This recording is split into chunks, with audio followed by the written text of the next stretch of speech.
Time now for Sid Casciaro. This is where I got 60 seconds to talk. Start the clock, please. Here's what's on my mind this morning. In 1986, a 2-hour live show called The Mystery of Al Capone's Vault aired in the U.S. and Canada. 30 million people watched it because a young reporter named Geraldo Rivera was going to break into an old safe in Chicago, presumably owned by mobster Al Capone. The buildup was great. What happened was a disaster. They found nothing. Absolutely nothing, just some dirt, beer bottles from the 1930s, and another wall. All captured live on television. I'm not kidding. This happened. 2-hour show. They found nothing. It also felt like that after yesterday's NBA trade deadline. Raptors buildup was great. Toronto were going to reset the franchise, make some bold moves with an eye towards the future.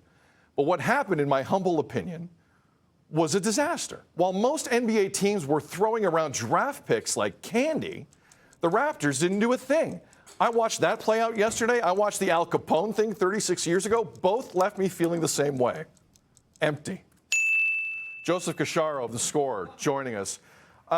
Cash, I got a lot of thoughts on this. I'm going to elaborate more when Dina joins me at 6:55. I do not have a good feeling about this because I now do not know what direction the Raptors are going in. What am I missing here? Well, first of all, that was a tremendous opening. I did not know about that historic event with Geraldo Rivera there, but I got to check that out. Back to basketball. I don't know what you're missing. I feel like I'm missing it too because I was just as confused as you were. I think they had put themselves in a position where they should have been sellers and should have taken advantage of what seemed like a seller's market with a lot of teams thinking they were in the mix. Now, I do, acknowledge that it's easier for us to say that. Having not been in the conversations with other teams, and maybe the offers weren't as good as we thought they would be. But I still think just the way the season had gone, they were in a pretty good position to take advantage of a seller's market, and instead went the other way, kind of, with the Jakob Poeltl acquisition, which I will say, if they had made that deal before the season started, I would have said, good deal. They addressed a glaring lack of need stemming from last season, a real rim protector, a true center, a 7-footer. But the thing is, they didn't make that move at the beginning of the season. They let it ride out without one of those guys, and that was part of the reason the season went the way it did. So to then try to make that move and take that half measure when the season's 2/3 done and you're 4 games under 500 and it's kind of a lost season already, and Jakob Poeltl needs to be re-signed in the offseason, and as good as he is and as much as he does address the need, I don't think he actually moves the long-term needle that much. To give up a first-round pick for a guy like that, when you're 4 games under 500 in February, it's really puzzling to me, especially when then you don't get anything for Fred or Gary or OG yet. I'll say yet, because they obviously can still do something in the summer.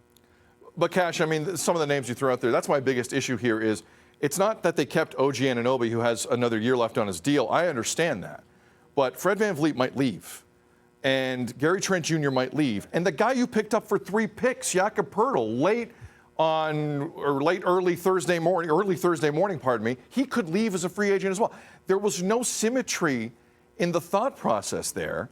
And we got 30 seconds left. Listen, Masai Ujiri has a lot of capital in this town, obviously. Do you feel the worms starting to turn a little bit after seeing this? Because some fans, not all of them, some fans can't understand it.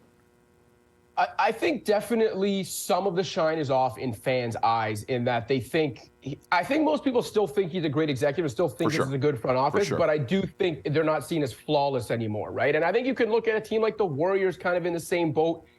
It's hard to be perfect in the sports team building environment, and I think that's what you're seeing in Toronto, where the shine has come off a bit and you realize none of these guys or none of these front offices are infallible. Even the great ones still make really puzzling moves we can't understand sometimes. For sure. And after all that, the Raptors still have a chance at making the playoffs in the play-in tournament. No joke. It's been a weird season. We'll see how it goes. Joseph Casciaro from The Score. Follow him on Twitter. He's great. Have a good day, man. Appreciate it. Thanks, Cash. Yeah, hope this was better than that Rivera 2-hour. Go back and watch. Dude, it was a 2-hour. Go back and watch. And he handled it like a champion. I'm going to go and watch it right now. It might have been his finest moment. No joke. Was finding nothing and ad-libbing for 2 hours. Check it out. Take care, man. Good stuff. Yeah. It was quality TV in '86. It's quality TV now.